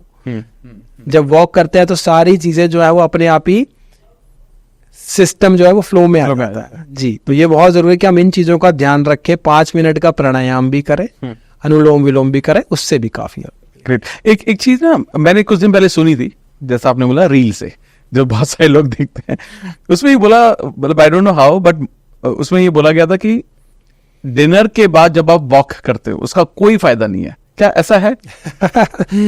देखिए बहुत सारे लोग ना, बहुत सारी चीजें चल रही हैं और बड़ा ही दुर्भाग्य है कि कुछ किसी का भी कोई साइंटिफिक रीजन, अगर मतलब बहुत सारे लोगों के पास बहुत सारी चीजें थ्योरी होती हैं, लेकिन आयुर्वेद के अनुसार जो आयुर्वेद सिद्धांतों का ज्ञान है, आयुर्वेद में सूत्रों का ज्ञान विज्ञान है, उसमें क्लियरली उसके पीछे के साइंस क्या है क्या नहीं है वो सारी चीजें हैं। बहुत से लोग कहते हैं खाने के बाद वॉक जो है वो नहीं करनी चाहिए, उसके पीछे का रीजन भी मैं बताता हूँ आपको, और नाइट में हमें क्या करना चाहिए वो भी बताता हूँ। खाने के बाद जब हम खाने के बाद हमारे बॉडी के लिए सबसे अच्छा होता है कि हम वज्रासन में बैठे। हाँ, ठीक है। वज्रासन में जब हम बैठते हैं ना, तो क्योंकि हमारे जब हम खाना खाते हैं तो हमारे पेट को ब्लड सप्लाई ज्यादा चाहिए होती है, तो वज्रासन में जब हम बैठते हैं तो वो नीचे से ब्लड सप्लाई कट हो जाती है और पेट में ज्यादा आ जाती है, तो खाना अच्छे से डाइजेस्ट होता है। बहुत से लोग वॉक करने लग जाते हैं खाने के बाद, तो खाने के बाद जो है वो वॉक आधे घंटे के बाद 20 मिनट के बाद आप कर सकते हो, लेकिन 10-15 मिनट तक अगर वज्रासन में बैठते हो तो खाने का डाइजेशन अच्छा हो जाएगा। जिन लोगों को डाइजेशन की प्रॉब्लम है वो इसका उपयोग कीजिए और वज्रासन में बैठिए और खाना अच्छे से डाइजेस्ट होगा। उसके बाद आप 20 मिनट के बाद, आधे घंटे के बाद आप वॉक कर सकते हो। और रात के खाने के बाद वॉक करना 20 मिनट के बाद, आधे घंटे के बाद अच्छा रहता है। ऐसा नहीं कि वॉक नुकसान देगी। अगर आप वज्रासन में बैठे हो, वॉक करके अगर आप सोते हो तो डाइजेशन और अच्छा होगा। ओके, मतलब ये मतलब मिथ ही था जो चल रहा है। Okay, great. मतलब ये प्रॉपर अगर हम आयुर्वेद के अनुसार बात करें तो इसको इस तरीके से हम प्रेजेंट कर सकते हैं कि हमें वज्रासन जरूरी है, उसके बाद हम वॉक भी कर सकते हैं। ओके सर, जो लोग ना मेंटल हेल्थ के बारे में आपने बहुत बात की, मैं एक बार वापस से आता हूँ। बहुत सारे लोग ना डिप्रेशन में, आजकल डिप्रेशन, स्ट्रेस, एंजाइटी, ये बहुत बड़ी कैटेगरी है इनकी मेंटल हेल्थ में। लोग इसकी वजह से सुसाइड भी कर ले रहे हैं, बहुत परेशान है लोग। प्रेशर है, ऑब्वियसली जेन्युइन प्रेशर है बाहर की दुनिया का, काम का, पैसे का। तो आयुर्वेद में हमारे पास ऐसे क्या क्या तरीके हैं या योग में जिसकी मदद से लोग अपनी मेंटल हेल्थ को, स्पेसिफिकली स्ट्रेस, एंजाइटी, डिप्रेशन जैसी अगर बीमारियों में वो है, तो वो कैसे ठीक कर सकते हैं? क्योंकि यही सब चीजें लीड करती हैं, अल्जाइमर्स वगैरह की जैसी बीमारियां इन्हीं को लीड करती हैं। तो इसके लिए हमारे पास क्या सॉल्यूशन है सर? देखिए, सबसे पहले मैं सभी पूरे भारत को बताना चाहूँगा कि होता क्या है, ये जितने भी मेंटल प्रॉब्लम्स है ना, ये ठीक की जा सकती हैं। इसको ना हमने ना बहुत ज़्यादा जो एंटी डिप्रेसेंट और दुनिया भर की जो दवाई ली है, उनके दुनिया भर के साइड इफेक्ट है। आप सिंपल एक काम करो, जो दवाई खाते हो ना केमिकल वाली, उसको गूगल पे डालो, उसका पढ़ लो क्या क्या उसके साइड इफेक्ट है। आपको समझ आ जाएगा कि कितनी खतरनाक है ये चीजें जो हम खा रहे हैं, हम जो गोलियों पे गोलियां खा रहे हैं, वो कितने ज्यादा उसके साइड इफेक्ट है। ऐसी कोई दवाई नहीं है केमिकल वाली जिसके साइड इफेक्ट ना हो। उसके कारण ना वो बीमारी जो और कॉम्प्लिकेटेड हो चली। आज पेशेंट आया मेरे पास, हुए 22 साल से डिप्रेशन है उनको, 22 साल के लंबे समय से, और वो पेशेंट कई बार सुसाइडल अटेम्प्ट भी कर चुके हैं, क्योंकि इन तरह के पेशेंट्स में बहुत ही कॉमन हो जाती है प्रॉब्लम। तो मुझे देख के बड़ा दुख हुआ। अगर ये स्टार्टिंग में आते तो बहुत अच्छे रिजल्ट आते। सिंपल हम शिरोधारा भी कराते हैं ना, तो उसके भी बहुत अच्छे रिजल्ट आते हैं डिप्रेशन के केसेस में। और साथ साथ अभी क्या है कि शंख पुष्पी, ब्राह्मी, इतने सारे हमारे पास मेध्य औषधियां हैं, जिन औषधियों का अगर प्रॉपरली प्रयोग किया जाए उसके साइड इफेक्ट नहीं, साइड बेनिफिट मिलेंगे। और साथ में अगर हम पंचकर्म से इसको कंबाइन करते हैं, साथ में हम योग करते हैं, मेडिटेशन करते हैं, मार्वलेस इफेक्ट उनका बहुत अच्छे एक्स्ट्राऑर्डिनरी इफेक्ट आते हैं। डिप्रेशन के पेशेंट्स में, मेंटल हेल्थ के पेशेंट्स में आयुर्वेद का बहुत बड़ा रोल है, और बहुत से पेशेंट्स की दवाइयां, एंटी डिप्रेसेंट्स बंद हुई हैं। और मुझे लगता है कि जो स्टार्टिंग फेज में है ना, वो तो बिल्कुल ही इसको अच्छे से ठीक कर सकते हैं, कोई दिक्कत ही नहीं। लेकिन जितनी बीमारी पुरानी हो जाती है उसमें थोड़ा सा टाइम ज्यादा लगेगा, लेकिन उनको भी रिजल्ट आए। तो अब ये क्या होता है, मेंटल ब्लॉकेज हो जाती है काफी सारे पेशेंट्स को, मुझे इस वजह से ये हो रही है, मुझे इस वजह से वो हो रहा है।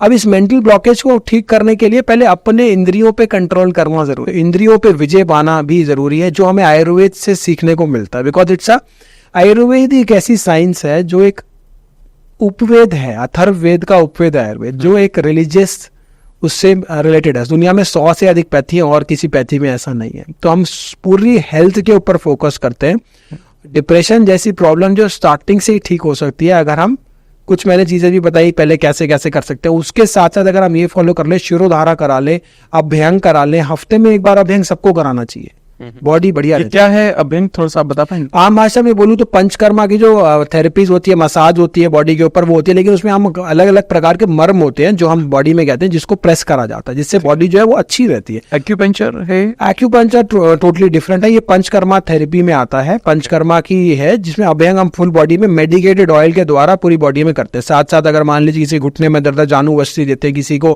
पीठ में दर्द है, किसी को कहिए तो कटी वस्ती हो गई, वृक धारा हो गई, इस प्रकार से अलग अलग हम तरीकों से मेडिकेटेड ऑयल का उपयोग करके पूरी बॉडी के लिए पंचकर्मा के अंदर बहुत अच्छे रिजल्ट्स देखने को मिलते हैं और जो बीमारी है वो जड़ से ठीक होती है। अब जैसे आपने पंचकर्मा के बारे में बात की, मैं कुछ दिन पहले से इसके बारे में जान रहा हूँ और समझ रहा हूँ। पंचकर्मा आज के वक्त में थोड़ा बहुत लोग बात कर रहे हैं इसके बारे में। लोग ये भी बात कर रहे हैं कि काइंड ऑफ ये आपका बॉडी डिटॉक्स हो जाती है। तो पंचकर्मा कितनी जरूरी और कितनी सही है उन लोगों के लिए भी जिनको कोई बीमारी नहीं है? जिनको कोई बीमारी नहीं है, साल में 7 दिन जो है वो पंचकर्मा कराना चाहिए। वमन विरेचन टेक्निक होती है जिसके अंदर जो है हम जितने भी दोष हमारी बॉडी में इकट्ठे हो जाते हैं वो हम ऊपर वॉमिटिंग के रास्ते और नीचे स्टूल के रास्ते विरेचन वो सारे शरीर से निकालते हैं, जिसे डिटॉक्स करते हैं। साल में 7 दिन एक बार कराएंगे तो बीमार ही नहीं पड़ेंगे। इतनी ज्यादा पावरफुल टेक्निक है और बहुत से लोग ना केरला में तो कराते भी हैं, ये रेगुलर बेसिस पे होता है क्योंकि वहां पे आयुर्वेद का प्रचलन काफी ज्यादा है। तो ये अगर हम करते हैं, साथ साथ हफ्ते में एक बार सभी को अभ्यंग कराना चाहिए। नियर बाय कोई भी आपका पंचकर्मा सेंटर है वहां पे जाके आप अभ्यंग करा सकते हो, साथ साथ आप वमन विरेचन करा के बॉडी को डिटॉक्स कर सकते हो। बॉडी जो है बिल्कुल आपकी क्लीन हो जाएगी। बहुत से हम आयुर्वेदिक दवाइयां भी शुरू करते हैं ना, तो पहले हम बॉडी को डिटॉक्स करते हैं वमन विरेचन के, जिसे शोधन क्रिया कहा जाता है। शोधन के बाद हम दवाइयां देते हैं, उन दवाइयों का रिजल्ट बहुत अच्छा आता है और भी अच्छा आता है। एक चीज मुझे बताइए, जब हम किसी भी आयुर्वेद प्रोसेस को कर रहे हैं अपनी लाइफ में, एक सकारात्मक सोच का साथ में होना कितना ज्यादा जरूरी है? बहुत ज्यादा जरूरी है। मैं हमेशा अपने पेशेंट्स को भी कहता हूं, जब भी आप दवाई लो ना तो आप बड़े विश्वास से लीजिएगा। देखो, पत्थर भी मूर्ति तब बनती है जब उसमें विश्वास होता है और ये हमारे अंदर विश्वास ही है जो हमारे, जब हम औषधि को पूरे विश्वास से लेते हैं ना तो उसकी जो हमारी एफिकेसी होती है वो 100 टाइम्स बढ़ जाती है। और कई बार तो ऐसा होता है, एक प्लेसिबो इफेक्ट भी है। जो प्लेसिबो इफेक्ट में क्या होता है, एक कुछ तरह की दवाइयां अगर हम पेशेंट्स को दी जाती है मेडिकल फील्ड में, उसको वो दवाइयों में खाली कैप्सूल भी हो, लेकिन उसको अगर उस दवाई पे विश्वास है तो भी 50% चांस है वो ठीक हो जाता है। हाँ। इतनी बड़ी चीज है विश्वास। आप इससे अंदाजा लगा सकते हो कि जब आप कोई भी चीज कर रहे हो तो विश्वास से करो। खाना भी खाते थे ना हमारे पूर्वज, हाथ जोड़ते थे पहले, हाँ, कि विश्वास से खाते थे। आज हमें खाना नसीब हो, वो खाना शरीर को ज्यादा लगेगा। खाना खाने से पहले जरूर भगवान का शुक्रिया करें, शुक्राना करें कि हमें आज खाना मिला है, और वो खाना हमारे शरीर को भी फायदा करेगा। हमने फास्टिंग का कॉन्सेप्ट देखा है। हम जब भी कोई आता है, रिलीजियस फेस्टिवल होता है, कुछ भी होता है, नवरात्रे होती हैं या एकादशी होती है, तो हम फास्ट करते हैं। फास्टिंग का कॉन्सेप्ट जो है ना भगवान के लिए नहीं है। भगवान हमारे खाली पेट से कुछ नहीं होता, हमारे अपने लिए है। भगवान ने हम ऐसा बनाया है कि हमारे लिए अपने लिए अच्छा है। हम जब भी किसी चीज को रिलीजन से जोड़ देते हैं तो उसकी वाइड स्प्रेड एक्सेप्टेंस हो जाती है। हाँ, राइट। तो इसीलिए फास्टिंग को हमने जोड़ दिया रिलीजन से। जब हम फास्ट रखते हैं तो इतना ज्यादा पावरफुल है कि जब हम 24 घंटे कुछ नहीं खाते, एक तो हमारे जीआईटी है उसको आराम मिलता है, 4 से 24 घंटे में खाना पचता है। जब हम 24 घंटे कुछ नहीं खा रहे तो हमारे जीआईटी को रेस्ट मिलेगा, एक दिन वो भी छुट्टी पे रहेगा। दूसरा, जो हमारे सेल्स होते हैं ना, उसमें ना हीलिंग कैपेसिटी होती है हमारे शरीर की बीमारियों को मारने की। सही। जब हम कुछ नहीं खाते तो वो जो बीमारी वाले सेल्स होते हैं वो अपने आप ही खत्म होने लग जाते हैं, उनको हमारे अच्छे सेल्स जो है वो खा जाते हैं। लाइजोसोम्स होते हैं हमारे सेल्स के अंदर जो वो बीमारी वाले सेल्स को खत्म करते जाते हैं, जिसे ऑटोफेजी भी कहते हैं। और ये साइंटिफिकली प्रूवन है। जो आज से कई हजार साल पहले आयुर्वेद में लंघन का कॉन्सेप्ट दिया गया है, उपवास का कॉन्सेप्ट दिया गया, व्रत का कॉन्सेप्ट दिया गया, आज वो साइंटिफिकली दुनिया भर की रिसर्चेस के द्वारा प्रूवन है। ये कितनी एडवांस हमारी जो है वो साइंस है। अब उपवास भी लोग करते हैं ना, क्या खाते हैं, अरे चल ये भी खा ले, चल वो टिक्की भी खा ले, आलू के दुनिया भर के खाते बदलते 2 किलो वेट बढ़ गया, नवरात्रि खत्म। ये होता है। तो ये देखना पड़ेगा कि उपवास जो है उसका करने का प्रॉपर तरीका है। 2 तरीके से उपवास होता है, एक होता है निराहार और एक होता है फलाहार। मतलब या तो आप कुछ नहीं खा रहे पूरा दिन, आप अगर हो सके तो आप लिक्विड डाइट पे हैं, कई लोग विदाउट लिक्विड भी कर सकते हैं, डिपेंडिंग अपॉन आपके शारीरिक बल कितना है, सबके लिए अलग अलग हो सकता है। या फिर आप फल खा रहे हो, सिर्फ फलाहार ले। तो जब हम उपवास करते हैं तो हमारे शरीर में जब हम 24 घंटे कुछ नहीं अन्न डालते तो उसमें जो जितनी भी बीमारियों की हमारी संभावना होती है, बीमारी वाले सेल्स वो ऑटोमेटिकली खत्म करता चला जाता है। कैंसर सेल्स भी जो है वो खत्म होते हैं अगर हम उपवास रखते हैं। तो अगर हम रेगुलर बेसिस पे एकादशी का उपवास रखते हैं 15 दिन में एक बार, और मैं पर्सनली जो है पिछले 10 सालों से हफ्ते में एक उपवास रखता हूँ। हाँ, और उससे क्या है कि बॉडी में जो है ना वो बीमार नहीं पड़ती, फिट रहती है बॉडी, और अच्छे से जो है आपके एनर्जी लेवल्स भी बढ़ते हैं, आपकी मेंटल हेल्थ बढ़ती है, आपके अपने इंद्रियों पे कंट्रोल भी बढ़ता है।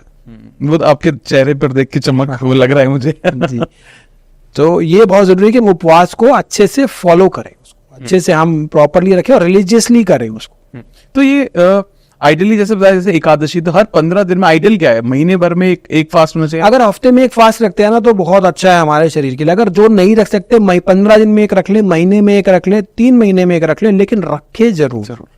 उससे हमारी बॉडी जो है ना वो बिल्कुल फिट रहेगी। कोरोना हुआ था और मुझे मतलब I was one of the first one जिनको जिस समय जब कोरोना का इन्फेक्शन आया, क्योंकि वो बाहरी इन्फेक्शन था, वो कोरोना हुआ, मुझे कोरोना हुआ तो मैंने सिर्फ 3 दिन लंघन किया था। 3 दिन के बाद कोरोना मेरा नेगेटिव आ गया था। मेरे पॉजिटिव की रिपोर्ट थी और नेगेटिव की रिपोर्ट। उस समय ना दुनिया भर की वो कॉम्बिनेशन ड्रग्स चल रही थी, लेकिन कोई रिसर्च फाइनल नहीं थी कि क्या लेना क्या नहीं लेना। तो बहुत सारी ड्रग्स चल रही थी, ये लेना है वो लेना है, ऐसे ऐसे करना है। और ये भी प्रोटोकॉल था कि आपको हॉस्पिटल जाना है, हॉस्पिटल जाके एडमिट होना है, फर्स्ट वेव जब आई थी। लेकिन 3 दिन के लंघन के अंदर जो पॉजिटिव था वो कोरोना, वो नेगेटिव आ गया। लंघन इज नथिंग बट उपवास। मतलब आपको बुखार किसी भी प्रकार का हो वो कंट्रोल हो सकता है, चाहे वो कोरोना जैसा घातक हो, खतरनाक भी हो। जिसको एक समय में बहुत ज्यादा ना मेंटल डर था उस समय कि क्या है कोरोना के समय में, जितने लोग कोरोना से नहीं मरे ना वो उससे ज्यादा उसके खौफ से मरे। हाँ, कि ऑक्सीजन नहीं मिल रहा, ये नहीं हो रहा, ऐसे नहीं हो रहा, वैसे। तो उस समय आपको मेंटली स्ट्रांग रहना बहुत जरूरी है, क्योंकि हम मेंटल हेल्थ के बारे में बात करें हमें, तो मेंटली स्ट्रांग रहना उस समय बहुत जरूरी है। मैंने कितने लोगों को देखा वो हॉस्पिटल गए जो आज तक कभी हॉस्पिटल नहीं गए थे, उन देखा आसपास क्या हो रहा है, कैसे लोग परेशान हो रहे हैं, वहां पे उस खौफ के कारण वो उसको झेल नहीं पाए। हार्ट में प्रॉब्लम आ गई, हार्ट अटैक आ गया, इस तरह की समस्या हुई है। तो कोरोना जैसी बीमारी को भी हम लंघन और उपवास के थ्रू ट्रीट कर सकते हैं। इतना ज्यादा पावरफुल सूत्र है ये।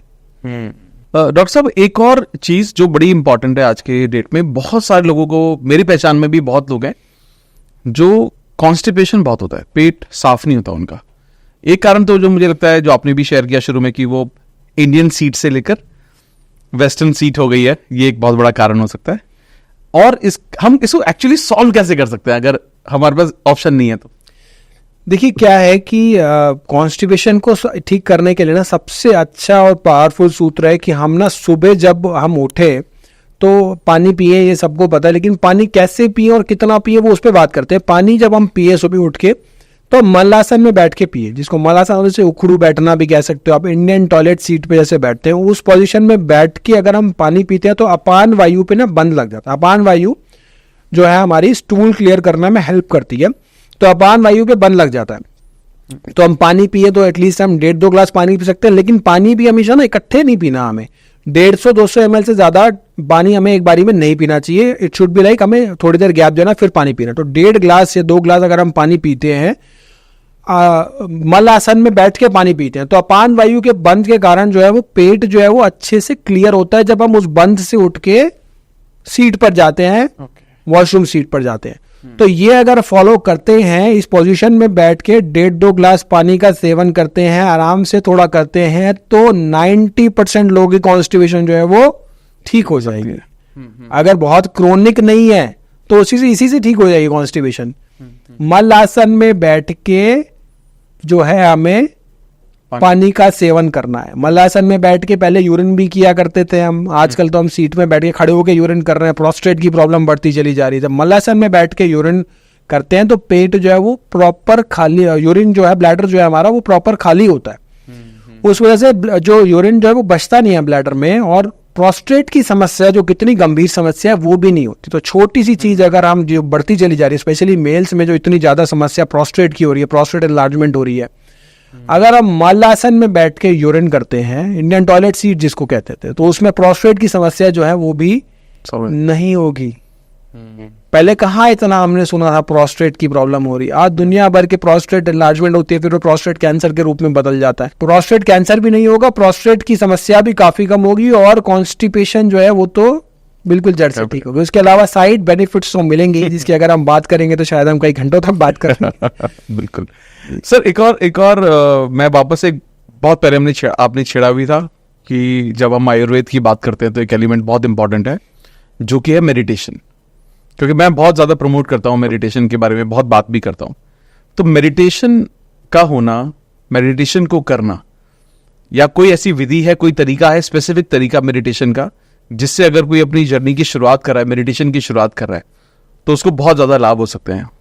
देखिए, मेडिटेशन ना बहुत से लोग समझते नहीं है क्या होता है। शायद आपके चैनल पे आप अच्छे से समझाते हो तो आपके व्यूअर समझेंगे, लेकिन जो लोग बिल्कुल नए हैं मेडिटेशन में, उनको कुछ नहीं करना, अपने मगज को ना 10 मिनट आराम देना है। क्योंकि हम इतना ज़्यादा बिजी है, कुछ ना कुछ चल रहा है सारा टाइम पे, तो सारा ना प्रेशर हमारे ब्रेन पे पड़ता है। उसको रिलैक्स करने के लिए मेडिटेशन हमें करना, आंखें बंद करके सिर्फ अपनी सांसों के ऊपर, जो हमारी ब्रीद इन ब्रीद आउट हम कर रहे हैं, हाँ। उसके ऊपर अगर हम ध्यान दें तो हमारा ब्रेन जो है वो काफी हद तक रिलैक्स रहेगा। तो जो भी लोग करना चाहे मेडिटेशन जरूर करनी चाहिए। 5 मिनट अगर हम इतना भी करते हैं तो हमारी ब्रेन भी अच्छी रहेगी और हमारी पूरी बॉडी जो है वो भी हमारे गुड हार्मोन्स रिलीज करेंगे। जब हम स्ट्रेस में होते हैं तो हमारे बैड हार्मोन्स रिलीज होते हैं, कॉर्टिसोल रिलीज होता है, जो हमारे बॉडी को जाके नेगेटिवली इंपैक्ट करते हैं। अब जो है ना, स्ट्रेस में बोलूं किसी को स्ट्रेस नहीं लेना तो वो सही नहीं होगा, क्योंकि स्ट्रेस तो सभी की लाइफ में है। स्ट्रेस को मैनेज करना जरूरी है। उसी स्ट्रेस को मैनेज कैसे कर पा रहे हैं, जो लोग मैनेज कर लेते हैं वो जो है वो ठीक रहते हैं, जो मैनेज नहीं कर पाते वो बीमारी की फॉर्म में किसी न किसी रूप में आता है। तो अगर ये 5 मिनट की एक्सरसाइज हम डेली बेसिस पे करते हैं तो आई थिंक वो स्ट्रेस मैनेजमेंट में भी बहुत ज्यादा बेनिफिशियल रहेगी। Amazing amazing amazing, thank you sir. मतलब सच बताऊं तो मेरा बिल्कुल मन नहीं हो रहा है इसको खत्म करने का, और I am sure about it कि बहुत सारी ऐसी चीजें होंगी जो कि अभी भी अनटच होंगी, जो जानना चाहेंगे। और I wish to have you again soon on this. अगर किसी को पार्ट 2 भी चाहिए, क्योंकि इतने सारे सवाल होते हैं, मेरे मन में भी बहुत सारे सवाल हैं, लेकिन क्योंकि इतना वक्त हो चुका है तो हमें इसको शायद एंड करना पड़ेगा। बट अगर आप पार्ट 2 चाहते हैं तो पार्ट 2 में कमेंट में लिख देना, तो मैं सर को दोबारा बुलाऊंगा।